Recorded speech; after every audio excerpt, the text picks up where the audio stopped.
আজ আমরা কথা বলবো পরীক্ষা নিয়ে, যার ডিরেক্টর হলেন আমাদের শিক্ষকেরা আর মেইন ভিলেন হলেন ওই 3 ঘন্টা টিকটক করতে থাকা দেয়াল ঘড়িটা। সারা বছর আমরা বইটাকে যেভাবে সোশ্যাল ডিস্টেন্স মেনটেন করে দূরে রাখি, পরীক্ষার আগের রাতে ঠিক ততটাই গভীর প্রেমে পড়ে যাই। মনে হয় এক রাতেই পুরো সিলেবাস শেষ করে দেশের টপার হয়ে যাব।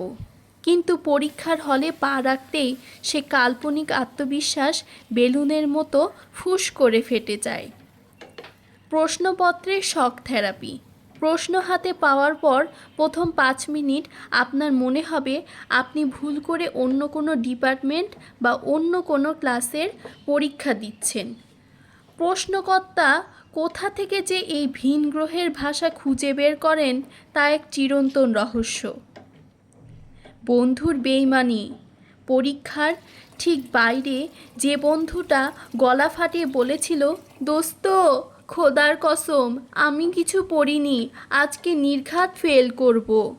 হলে গিয়ে দেখা যায় শিক্ষকের বেল বাজার আগে সে একের পর এক এক্সট্রা পেপার বা লুজ শিট নেওয়া শুরু করেছে। তখন নিজের অজান্তেই মন থেকে একটা প্রশ্ন আসে, তুই তো আস্ত একটা বেইমান রে দোস্ত। ঘাড় ঘোরানোর অলিম্পিক। হলে গার্ড দেওয়া শিক্ষক একটু চোখের আড়াল হতেই পুরো রুমের সবার ঘাড় যেভাবে 360 ডিগ্রিতে ঘোরে তা দেখলে আপনি অবাক হয়ে যাবেন। এমসিকিউ দেখার জন্য আমাদের মনটা যেভাবে ছটফট করে তার কোনো তুলনা নেই। আর যখন কোনো উত্তরই কমন পড়ে না, তখন খাতার পাতায় জন্ম নেয় এক একজন কাল্পনিক ঐতিহাসিক। প্রশ্ন যাই থাকুক, বানিয়ে বানিয়ে পাতার পর পাতা ইতিহাস লিখে খাতা ভরিয়ে আসার যে অদ্ভুত ট্যালেন্ট আমাদের আছে তা সত্যি প্রশংসনীয়।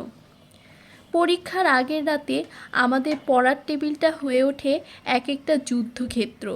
আর সকালে পরীক্ষার হলে যাওয়ার সময় মনে হয় দেশের জন্য ফাঁসির মঞ্চে হেঁটে যাওয়া কোনো বীর সৈনিক আমি। যাই হোক, পরীক্ষা আসবে আর যাবে, রেজাল্ট যাই হোক না কেন, পরীক্ষার হলে এই অদ্ভুত আর মজার স্মৃতিগুলো কিন্তু দিন শেষে আমাদের আড্ডার সেরা। তাই একদম চাপ নেবেন না। All the best. ভিডিওটি ভালো লাগলে ওই বেইমান বন্ধুদের অবশ্যই ট্যাগ করুন।